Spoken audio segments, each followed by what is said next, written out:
Mari kita berdoa bersama. Bapa di surga, kami bersyukur, kami berterima kasih karena Tuhan memberi kesempatan sekali lagi bagi kami untuk mendengarkan firman-Mu. Urapi hamba-Mu, urapi setiap kami. Terpujilah nama-Mu dalam nama Yesus. Setiap kita yang siap diberkati sama-sama katakan. Tepuk tangan sekali lagi buat Allah kita. Oke, silakan duduk Bapak Ibu. Baik, kita akan belajar dengan topik dominion. Saya punya satu serial ini pengajaran untuk menolong jemaat bagaimana mereka tahu otoritas yang Tuhan berikan atas bumi ini. Mari kita buka Kejadian pasal yang pertama. Kita buka bersama Kejadian pasal yang pertama ayat yang ke-26. Kita baca bersama-sama. Pertama kali kata dominion, have a dominion datang dari ayat ini. Mari baca ayat yang 26 bersama-sama dengan suara keras. 1, 2, 3. Berfirmanlah Allah, baiklah kita menjadikan apa saudara? Manusia menurut gambar dan rupa kita. Supaya manusia berkuasa. Kata berkuasa di sini dikatakan have a dominion. Atas apa? Ikan-ikan di laut, atas burung-burung di udara, dan atas ternak, dan atas seluruh bumi, dan atas segala binatang melata yang merayap di bumi. Alkitab dengan jelas berkata bahwa saudara dan saya disuruh oleh Tuhan berkuasa. Katakan bersama saya, kurang keras. Berkuasa atas apa Pak? Kalau saudara manajer, saudara berkata bahwa saya berkuasa atas orang di bawah saya. No, nggak ada ayatnya.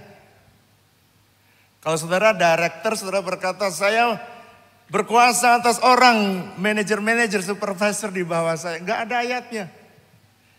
Manusia diberikan kuasa untuk berkuasa bukan untuk menguasai orang lain. Tapi untuk melayani orang lain. Mari katakan bersama saya ini, kurang keras saya ini, diberi kuasa untuk melayani orang lain. Kalau gitu apa Pak arti dominion? Dominion artinya Anda berkuasa, ayat yang ke-26 jelas. Atas bumi, atas air, atas ikan, atas semua yang merayap di muka bumi. Selain manusia, Anda punya otoritas, Anda punya kuasa. Nah sekarang kita buka satu lagi ayat supaya saudara, ayatnya jelas ya, ayatnya jelas tidak saudara. Itu sebabnya kalau ada orang Kristen menekan orang lain karena Anda punya otoritas, karena Anda punya kuasa, saudara salah besar. Anda menggunakan otoritas itu untuk yang salah. Sekarang mari buka supaya saudara lebih jelas. Mazmur pasal 115. Mazmur pasal 100 yang ke-15. Mazmur 115 ayat yang ke-16. Kalau sudah ketemu katakan amin. Oke, mari baca ayat yang ke-16. Mari baca dengan suara keras. 1, 2, 3. Langit itu, langit kepunyaan Tuhan, dan bumi itu telah diberikannya kepada manusia.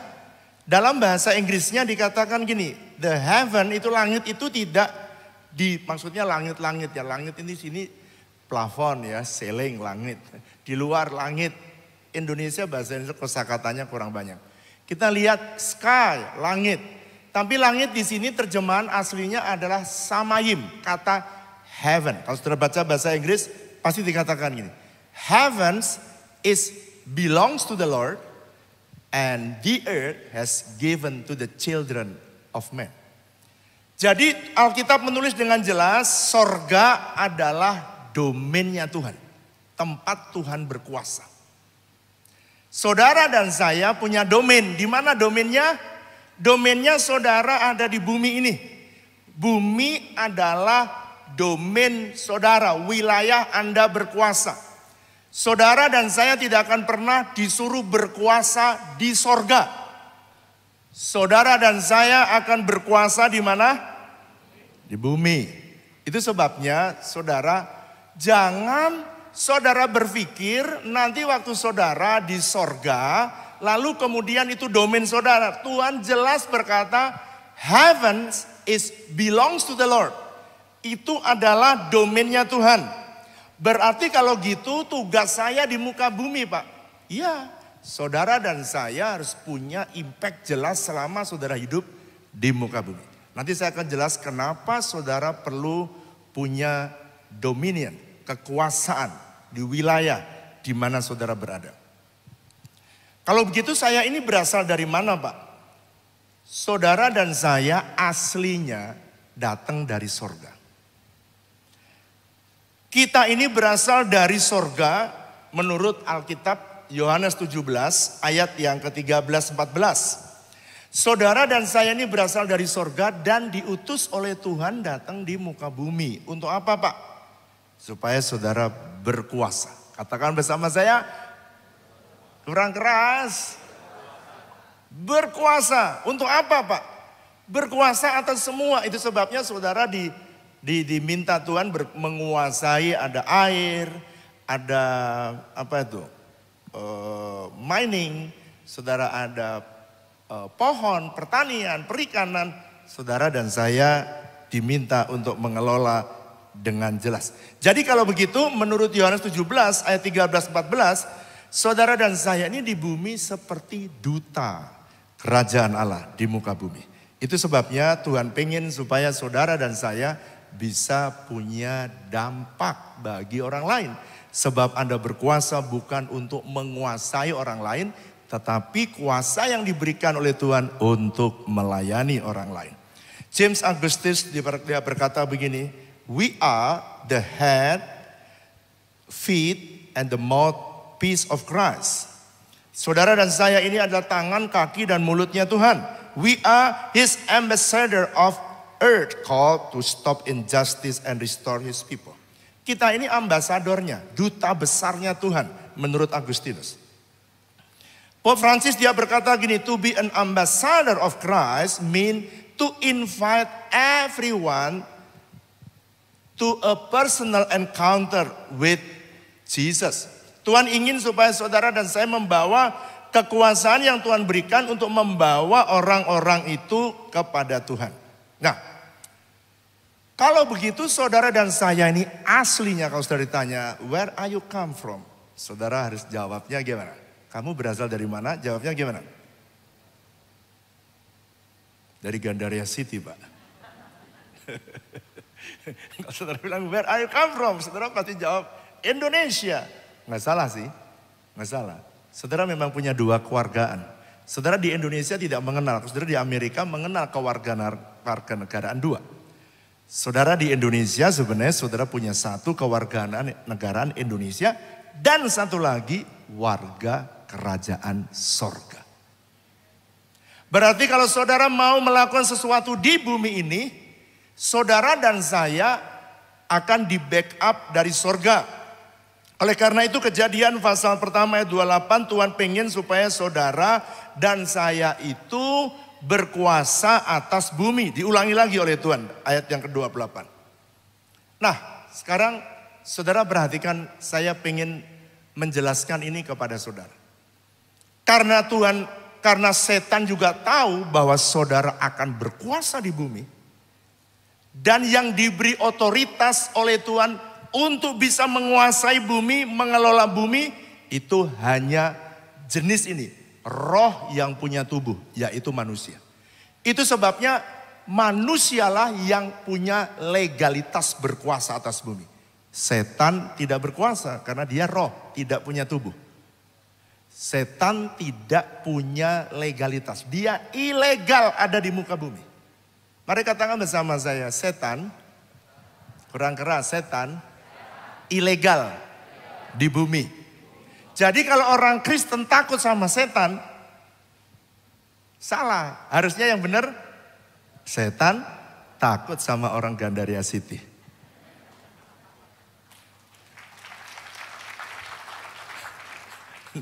Jadi nanti kalau pulang, ingat ya perkataan saya ini.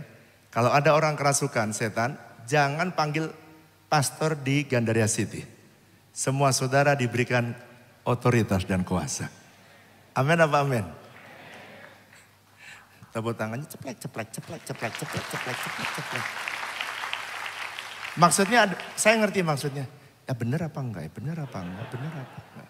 Saya takut nanti waktu pulang ternyata ada orang kerasukan setan. Saudara punya kuasa, saudara punya otoritas. Bumi aja ada di bawah otoritas saudara. Itu sebabnya setan menghalangi manusia supaya saudara tidak bisa berkuasa di bumi ini. Dan pada waktu manusia, ini saya anggap ini bumi ya. Tuhan dengan sengaja dia membuat prototipe kerajaan Allah di muka bumi. Itu sebabnya prototipenya adalah Taman Eden. Ini saya anggap ini bumi ya. Lalu Tuhan membuat prototipe yang saya sebut namanya Eden. Oke. Manusia ditempatkan di sana dengan harapan dia bisa berkuasa atas semua binatang, semua menguasai bumi. Dan Eden itu adalah prototipe. Tuhan pengen manusia, saudara dan saya tahu kamu ini didesain Tuhan untuk menikmati sorga di bumi. Di mana ayatnya dalam perjanjian baru. Matius pasal 6 ayat 11. Jadilah kehendakmu di bumi seperti sorga. Kapan manusia? Jadi manusia di tempat ini dia menikmati sorga di muka bumi. Ini ada desain Tuhan bagi manusia. Sekarang, tetapi satu hari sayang sekali Adam dan Hawa tergoda dengan setan. Itu sebabnya orang Kristen harus tidak boleh kesetanan. Tidak boleh diganggu setan. Karena sekali saudara mengikuti setan, maka manusia akan ada di luar Eden. Dan pada waktu dia di luar Eden, apa yang terjadi? Hidupnya duniawi. Hidupnya tidak ada backup dari surga. Tetapi perhatikan, apakah Tuhan gagal dengan rencananya? Oh no, Adam dan Hawa sudah gagal. Tetapi hari ini ada berita baiknya. Allah berkata dengan jelas bahwa Yesus Kristus adalah Adam yang kedua. Perhatikan, manusia pernah kehilangan otoritas atas bumi karena dia melanggar firman. Sekarang dengan adanya Yesus Kristus mati bagi saudara dan saya, dia Yesus yang menggenapi semua firman dan dialah yang membuat saudara dan saya bisa kembali di dalam Eden yang kedua. Wow, kalau gitu manusia bisa. Jadi memang di dunia ini Taman Eden, ini Taman Eden. Yang ketawa berarti itu orang Jawa tuh. Eden dan Edan itu lainnya. Di sini manusia bisa kembali lagi menikmati. Kenapa saudara? Karena ada Yesus yang menebus dosa-dosa saudara. Oleh karena itu, saudara dan saya di muka bumi haruslah menikmati sorga yang nyata di muka bumi. Orang lain mengalami kesukaran dan kesulitan, saudara harus mengatasi semua persoalan yang ada di muka bumi. Yang ngerti katakan amin. Nah sekarang, bagaimana sih Pak seharusnya keadaan manusia sebelum dia jatuh dalam dosa? Jadi ini Taman Eden, di dalamnya Eden. Ini zaman perjanjian lama. Sekarang setelah dalam perjanjian baru Matius pasal 10, kamu bisa kok menikmati suasana Eden kembali. Taman Eden bisa kembali. Dulunya manusia ada di luar, sekarang dia masuk ke dalam. Selama saudara tidak berbuat dosa. So, kesucian adalah, kesucian Alkitab menulis dengan jelas, kesucian adalah syarat utama manusia kembali ke Taman Eden. Nah sekarang saya mulai masuk lebih dalam. Pak, berarti saya bisa dong menikmati hidup sama seperti dulu? Jawabnya bisa. Karena Yesus sudah mati bagi saudara. Saya akan jelaskan bagaimana sebenarnya keadaan manusia sebelum jatuh di dalam dosa. Dan ini otomatis menjadi prototipe hidup saudara hari ini. Dan saya berdoa hanya untuk orang Gandaria City lah. Saudara tahu ini dan orang di luar pasti iri untuk apa yang saudara miliki. Karena saudara punya Yesus yang membuat saudara memungkinkan kehadiran Tuhan membawa saudara masuk di Taman Eden. Yang pertama, secara roh, spiritually. Manusia di Taman Eden ini, dia memiliki hubungan dengan Tuhan dan mudah berkomunikasi dengan Tuhan. Waktu di Taman Eden, manusia itu berjalan dan dia bisa berjalan dengan Tuhan. Dan dia bisa mendengarkan suara Tuhan dengan jelas. Hai Adam, ya Tuhan. Nah, gitu ya. Adam, ya Tuhan. Dan dia bahkan Henokh pernah bergaul dengan Tuhan selama 350 tahun. Bergaul itu artinya dia karib dengan Tuhan. David Mackay dia berkata, the greatest comfort in this life is having a close relationship with God. Satu kehidupan yang paling indah di muka bumi ini, kalau kita punya hubungan dengan Tuhan. Rick Warren dia berkata begini, real security, saya tidak tahu sebab presiden kita berkata tahun 2023 gelap. Tapi bagi saudara, gak ada kata gelap. Dari amennya setengah gelap. Harusnya kalau yakin amennya enggak, amen, gak bukan gitu. Tapi bagi saudara yang menerima firman, itu menjadi pelita bagi kaki kita. Dan terang di tahun 2023. Ya, gak ada kata gelap. Karena firman akan menyinari hidup saudara. Rick Warren dia berkata, real security can only be found in the which can never be taken from you. Your relationship with God. Rasa aman saudara tidak akan pernah bisa diambil dari dalam hidup saudara. Karena rasa aman saudara bukan karena situasinya nyaman. Tapi rasa aman saudara karena saudara punya relation dengan Tuhan. Dalam Kejadian pasal 2 ayat 15. Manusia itu mudah menerima arahan Tuhan. Mudah sekali. Dia bekerjanya apa? Bahkan dia bisa tahu apa yang ditugaskan. Sekarang manusia mulai agak sulit mencari apa yang menjadi keinginan hati Tuhan. Saya pengen kembalikan saudara. Saudara dan saya di muka bumi ini, saudara diperintah Tuhan dan disertai Tuhan.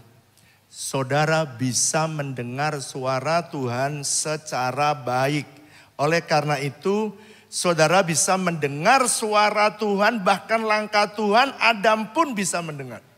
Saya tanya berapa banyak yang saudara sudah punya experience mendengar suara Tuhan. Boleh angkat tangan saudara? Nggak banyak ya. Siapa yang kresek-kresek sedikit aja? Siapa yang belum pernah mendengar suara Tuhan? Siapa yang gak ngerti bahasa Indonesia? Ya apa sih? Coba jujur, yang belum pernah mendengar angkat tangan. Gak ada. Yang mendengar, kok makin banyak? Ini memang ini keajaiban di gereja saudara. Tidak hanya di Gandaria City, di mana-mana ada seperti ini. Yang benar-benar belum mendengar. Enggak dimarahin kok. Mau saya doakan supaya saudara mendengar suara Tuhan? Businessman perlu nggak dengar suara Tuhan? Perlu. Kejadian 2 ayat 15 nih loh. Dam, ini bisnis yang harus kamu kerjakan. Saya beritahu para businessman, tahun 2023 kamu nggak usah ikutin cara orang dunia. Kamu harus dengerin apa yang dikatakan Tuhan.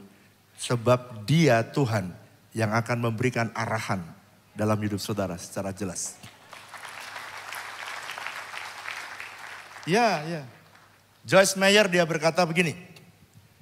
When you take time with God and listen to His voice, He renew your strength and enables you to handle life. Kalau saudara dengar arahan Tuhan, di tengah krisis pun saudara bisa mengerti Tuhan. Saya kasih contoh ya. Bentar dulu lah. Dallas Willard dia berkata, hearing God is very specific issue of what it means to live with guidance in our life. Jadi mendengar suara Tuhan itu akan membangun saudara untuk mengarahkan. Saudara berjalan. Tahun 2020 saya cerita nih ya. Supaya saudara bisa ngerti maksud saya bahwa Tuhan masih berbicara sangat jelas sampai hari ini. Tahun 2020 bulan, kita pandemi bulan Maret ya kalau nggak salah ya, bulan Maret. Bulan Maret tahun 2020, semua pandemi, semua orang tutup gereja, termasuk gereja di mana saya menggembalakan. Saya menggembalakan di GBI WTC yang ada di Tangerang. Ketika ditutup, saya mulai bertanya, Tuhan, what should I do? Apa yang harus saya lakukan?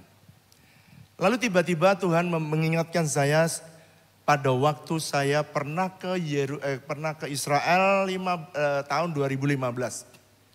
Bahwa Tuhan ingin supaya kamu, kata Tuhan ya, Dia mengingatkan saya dalam Rut pasal yang pertama. Nanti saudara bisa baca ayat yang pertama sampai ayat ke-6. Di dalam Rut ayat itu dikatakan begini. Kamu lihat ya waktu saya baca di Bethlehem tuh. Tuhan bicara gini, coba kamu perhatikan. Di Bethlehem ada keluarga namanya Rut dan Elimelech. Saya bilang iya Tuhan.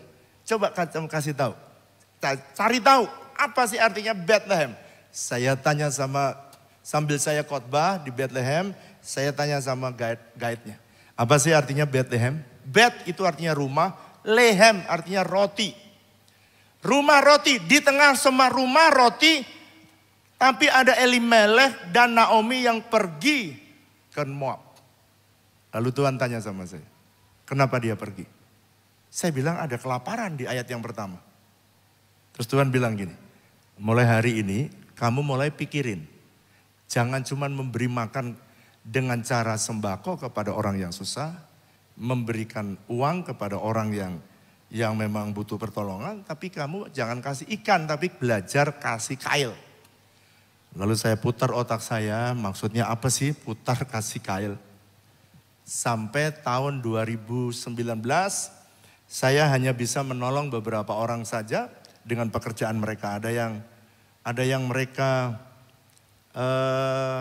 tukang jahit, gak punya kerjaan, kasih jahit. Tahun 2020, tiba-tiba pandemi datang dan saya tanya, apa yang Tuhan bilang? Kan kamu sudah pernah dengar ini. Kamu sekarang pergi ke kebun dan kamu tolongin orang-orang yang tidak punya kerjaan. Saudara tahu saat itu bukan hanya jemaat saja. Banyak orang yang PHK, lalu orang-orang di sekitar berteriak, Pak kita nggak punya uang dan bagaimana caranya kita bisa makan. Saat itulah saya mulai ingat kembali Tuhan mulai berkata, sekarang kamu lakukan bangun House of Bread, rumah roti atau Bethlehem. Supaya orang bisa datang dan tidak keluar dari wilayahmu karena mereka kelaparan. Saudara selama 2 tahun saya berubah profesi dari gembala pendeta menjadi tukang kebun.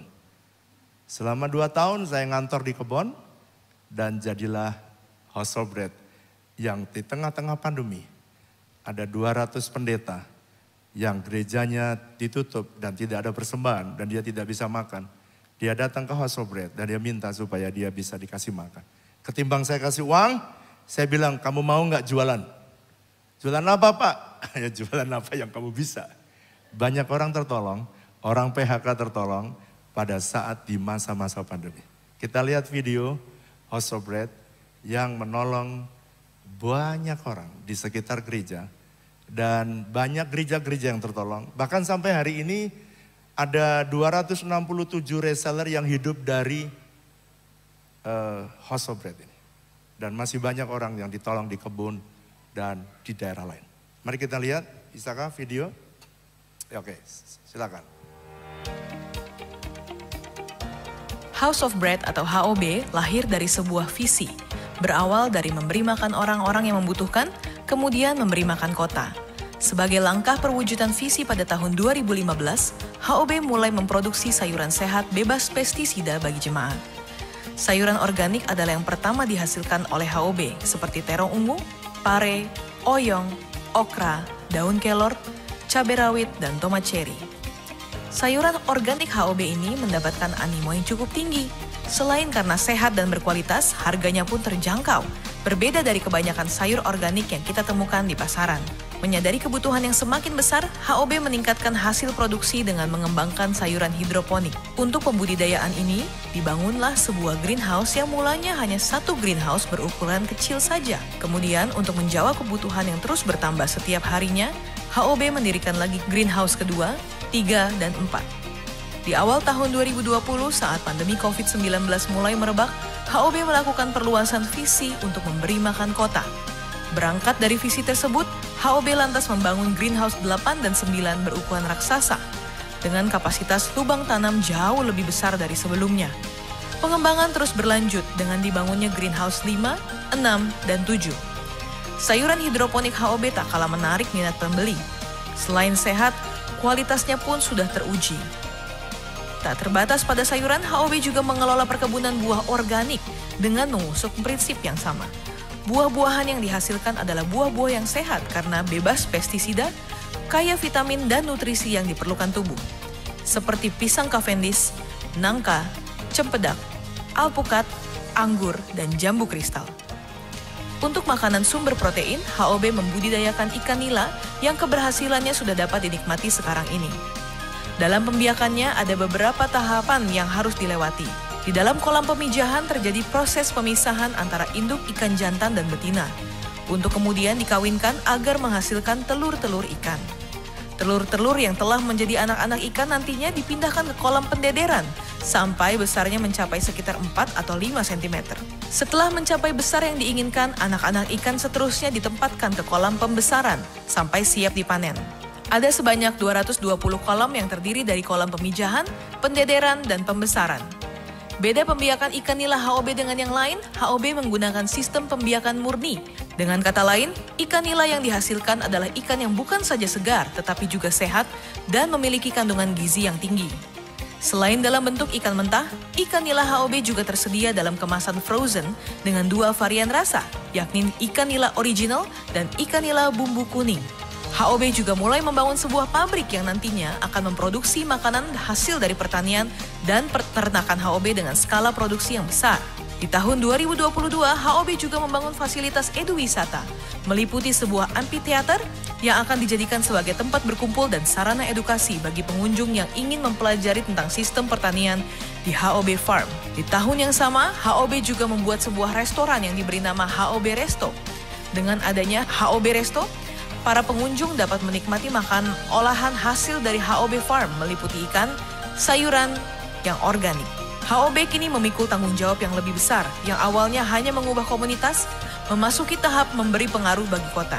Hal ini terbukti dengan adanya kunjungan dari para pemimpin kota untuk menyaksikan dan mempelajari langsung integrated farming HOB. Mereka pun terinspirasi memberdayakan ekonomi masyarakat setempat dengan menerapkan kegiatan serupa. Sukacita yang lain, beberapa waktu yang lalu HOB mengadakan bazar sayuran dan ikan untuk jemaat 230.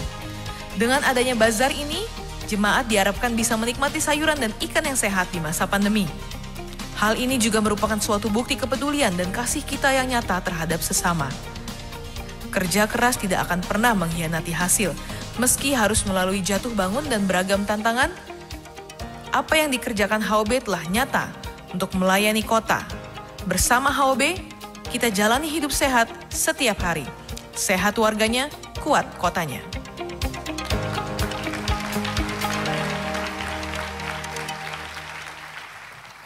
Kalau waktu pandemi datang nggak bayar. Sekarang untuk menghidupi banyak orang, kalau mau datang bayar. Mereka hidup, mereka biasanya cuma dikasih sembako 100.000, sekarang mereka bisa dapat jutaan. Dari mana kita menolong orang tanpa harus mengeluarkan kocek dari gereja lagi. Kenapa ini dilakukan? Ingat, kita kembali kepada Eden. Itu sebabnya kalau saya pergi ke HOB, saya bilang sama ikan, beranaklah yang banyak. Karena kita punya otoritas. Amin apa amin? Jangan mati lu. Enggak boleh mati. Ada orang tanya, Pak kenapa saya menenakkan kok cuma 1.000 sebulan? Di HOB berapa? 5.000 sehari.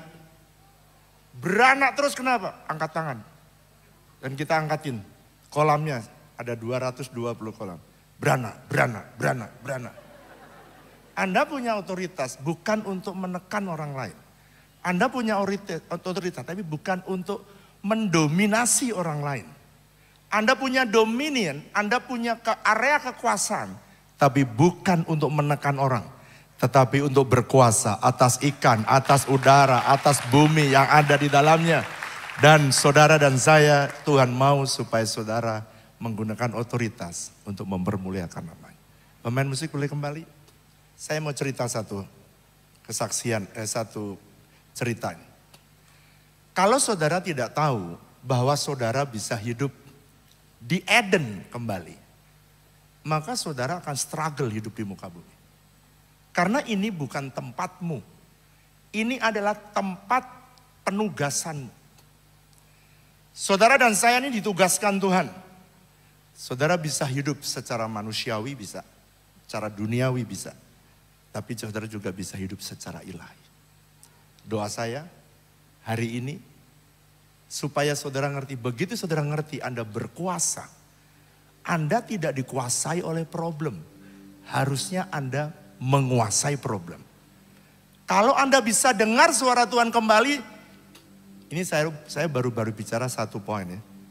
Secara spiritual, secara roh, saudara bisa kembali mendengar arahan Tuhan. Ministry yang tadi saudara lihat itu adalah ministry karena suara Tuhan yang kita dengar. Walaupun mustahil bin mustajab, tapi Tuhan bisa memberikan. Saya berdoa, hari ini setiap saudara yang rasanya ada tekanan dalam pekerjaanmu, bangkitlah dan berkata, masalah, sorry ya aku punya kuasa atas kamu. Jangan punya kuasa atas istri. Lalu ditekan istrinya, enggak. Berkuasa atas persoalan yang ada di muka bumi. Anda punya otoritas. Bahkan Anda diberikan otoritas untuk menyelesaikan semua persoalan yang ada di muka bumi. Dan jadi berkat bagi banyak orang di muka bumi. Mari bangkit berdiri sama saya. Saya ingin supaya saudara gunakanlah hidupmu untuk sungguh-sungguh. Anda serahkan.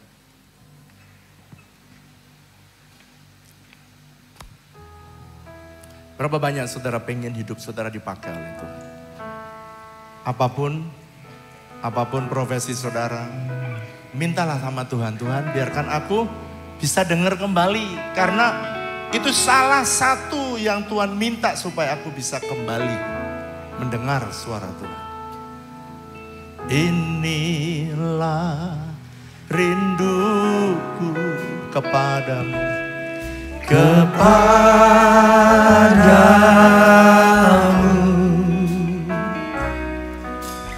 Segenap hatiku menyembahmu.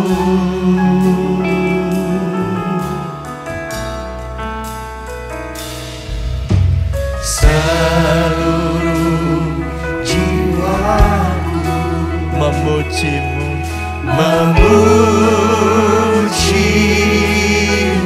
ku menyembahmu,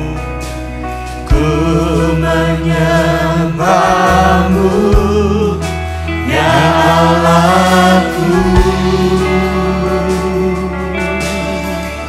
Ku berikan hatiku dan jiwaku, semuanya hanya bagimu di dalam hidupku di setiap waktu. Lord, I give you my heart. Lord, I give you my heart. I give you my soul. Give you my soul. I live for you alone. Every breath that I take, every moment I'm awake. Lord, have your way in me. Berapa banyak saudara mau berkata, Tuhan pakailah hidupku. Aku mau dengar arahanmu kembali. Kalau saudara mau angkat tanganmu tinggi-tinggi di hadapan Tuhan. Mungkin saudara berkata, selama ini aku tidak tajam mendengar suara Tuhan. Dan kau berkata, Tuhan kembalikan aku suasana di Eden itu dalam hidupku. Tuhan kau berkuasa membawa aku kembali. Tuhan lihat tangan-tangan yang diangkat Tuhan. Kalau mereka perlu arahan Tuhan mendengar suaramu. Kau berjanji bahwa mereka bisa mendengar suaramu. Seperti dulu kau bicara kepada Adam. Engkau bisa berbicara kepada umatmu di Gandaria City. Pakai mereka Tuhan. Aku berdoa buka telinganya. Supaya mereka bisa dengar suara Tuhan. Mereka bisa dengar arahanmu. Oh masakandarala batakarala. Buka telinganya. Buka. Buka telinga rohani ya. Buka Tuhan. Buka. Oh rabosakandarala kosotara. Efata terbuka. Yes, terbuka.